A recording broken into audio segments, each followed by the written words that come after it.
오늘 본문은 세겜 땅에서 이루어지는 일입니다. 세겜 땅. 야곱이 베델로 가지 않고 세겜으로 갔습니다.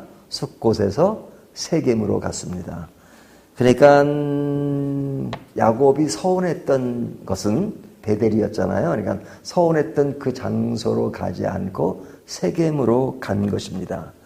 그러니까 어찌 보면 뭐 약속 위반이라고 할까? 하나님과 약속이라고 하는 것이 하나님의 일방적일 때가 많잖아요.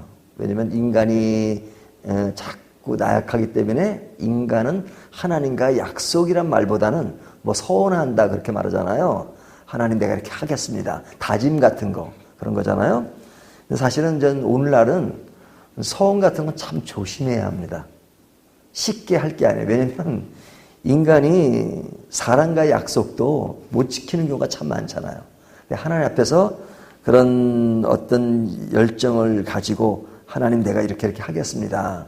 뭐 그 자체가 잘못된 건 아닙니다. 하지만 많은 서원들이 안 지켜지는 경우가 많아요. 그렇기 때문에 우리가 모든 일을 좀 신중하게 할 필요가 있다고 생각이 들어요. 그러니까 사랑과 약속도 약속은 신중하게, 그 다음에 조금 어렵게라도 이렇게 함부로 하지 않는 것. 하지만 한번 약속을 했으면 반드시 지키려고 하는 그런 노력이 필요한 것 같아요. 그러니까 하나님과의 내가 서운한 그런 것에 대해서도 내가 그랬다면 지키려고 노력해야죠. 하지만 사람들이 아주 그 서운할 때는 진짜 뭐 혼신지어 다 하는 것처럼 하다가 또 안 지키는 것은 너무 쉽게 생각한단 말이죠. 그러면 서원을 했는데 안 지키면 하나님이 벌을 주셔가지고 너는 이제 끝났다 그렇게 하시는 않죠. 하나님이 다 아세요. 네가 뭐 얼마나 큰 소리시냐. 성경의 인물 가운데 큰 소리 제일 잘 치는 사람이 누군지 아세요? 베드로. 얼마나 큰 소리 떵떵 쳤습니까? 얼마나 큰 소리 쳤는지 남까지 거들먹거려요. 다른 사람이 주님을 버린다 할지라도 나는 주님을 버리지 않습니다. 예수님이 어떻게 반응하셨어요? 뭐 웃는다는 표현은 안 나오지만 이렇게 말씀하셨죠. 내가 닭 울기 전에 나를 부인하리라. 그 말이 이해가 안 됐을 겁니다. 자기는 뭐 꿈에 사는 얘기도 아니고 그때 베드로의 마음이 그랬어요. 다른 사람이 주님을 버린다 할지라도 나는 끝까지 주님을 버려. 뭐 이런 자세를 가지고 했을 거 아니겠어요? 본심을 가지고. 근데 그런 상황이 닥치니까 어떻게 돼요? 계집종에게 예수님을 부인했다는 얘기가 나오잖아요. 야곱이 베델로 가겠다고 서운했던 그 사람이 세겜으로 갔어요. 그것은 약속을 못 지킨 거잖아요. 근데 세겜에서 어떤 일이 벌어졌느냐?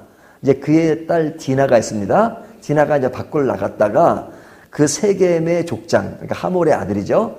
그 족장이 디나를 보고 강간한 사건이 벌어집니다. 제가 일일이 다 읽지는 않습니다. 2절에 보면 그런 일이 벌어지죠. 자, 그런 사건이 일어난 거는 있을 수도 없는 일이죠. 이게 이제 족장 간의 문제인데 족장 간에 서로를 존중해야 되는데 지금 안 좋은 사건이 일어났으면 제일 먼저 해야 될 일이 뭡니까? 세겜과 하몰이 야곱을 찾아서 미안합니다. 미안하다 잘못했다는 정도로 끝날 일이 아니에요. 그런데 세겜이 야곱을 찾아가서 잘못했다는 말을 한 적이 있습니까? 없습니까? 본문 아무리 찾아도 없어요. 뒤에 가보면 하몰이 찾아갑니다. 찾아가서 미안하다는 말하는 게 아니고 내 아들이 당신 딸을 좋아하니까 우리 결혼시킵시다 이거예요. 뭐 거기에는 잘못했다는 말이 전혀 없어요. 그러니까 상호간에 존중을 해야 되는데 존중하지 않습니다. 그리고 이 세겜이 디나를 건드리고 그리고 하는 말이 말로 위로한다는 것이 3절에 나오죠. 그리고 자기 아버지에게 찾아가서 결혼할 수 있도록 허락해달라 그래요. 누가? 세겜이 하몰에게. 그러니까 이건 자기 가족 간의 문제예요. 이건 가족 간의 문제로 끝날 문제가 아니라 디나가 야곱의 딸이기 때문에 야곱에게 찾아가야 될 문제란 말이죠.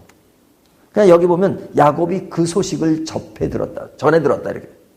그러니까 직접 들은 것이 아니고 들은 거예요. 그러니까 얼마나 화가 났겠습니까? 하지만 오늘 본문에 보면 야곱이 화난 표정이 별로 안 나타나요. 안 나타나는 것이 아니라 표현을 안 한 거죠. 얼마나 속으로는 화가 났겠어요? 근데 이제 그 이야기를 들은 그의 오빠들이 화가 난 거죠. 오빠들이 화가 난 거죠. 그래서 그 오빠들과 이제 그 세겜의 사람들과 엮어지는 이야기가 좀 쭉 나오는데요.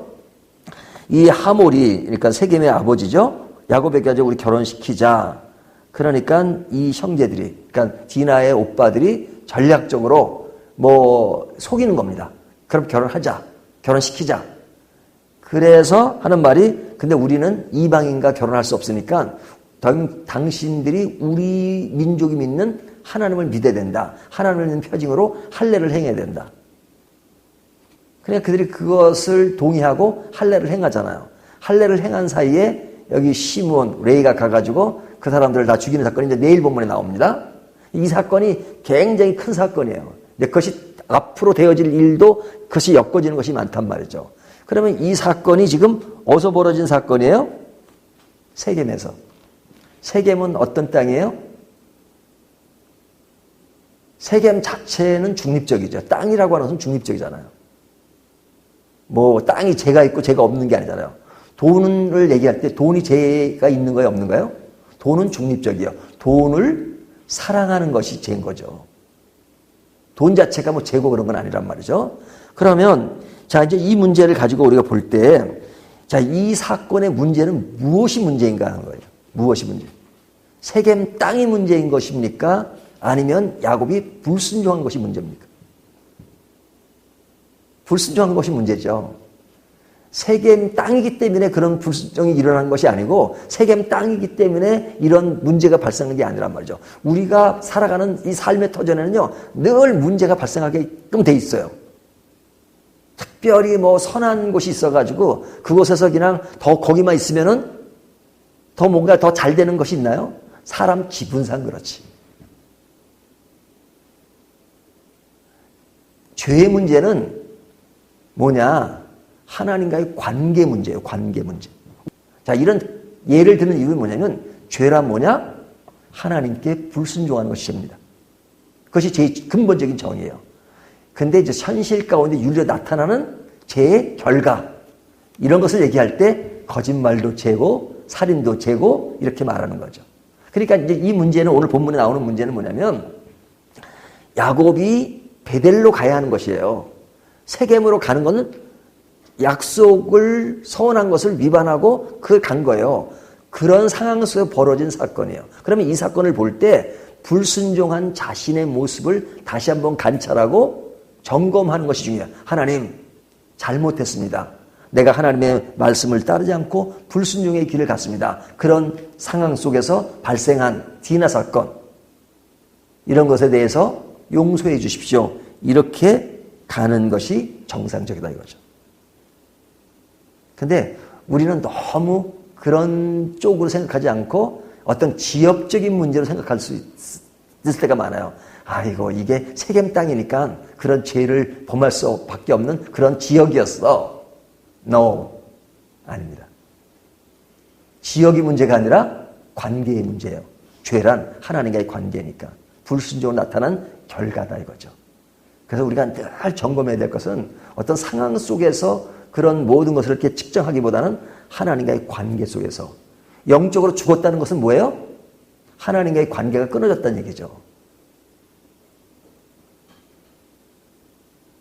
그래서 오늘 말씀을 통해서 우리가 정말로 나타나는 상황 속에서 늘 점검하는 것은 뭐냐? 하나님께 불순종하는 것이 무엇인가? 그런 속에서 하나님과의 관계를 늘 살피는 것, 이것이 매우 중요하다 하는 것을 오늘 말씀이 보여주고 있습니다.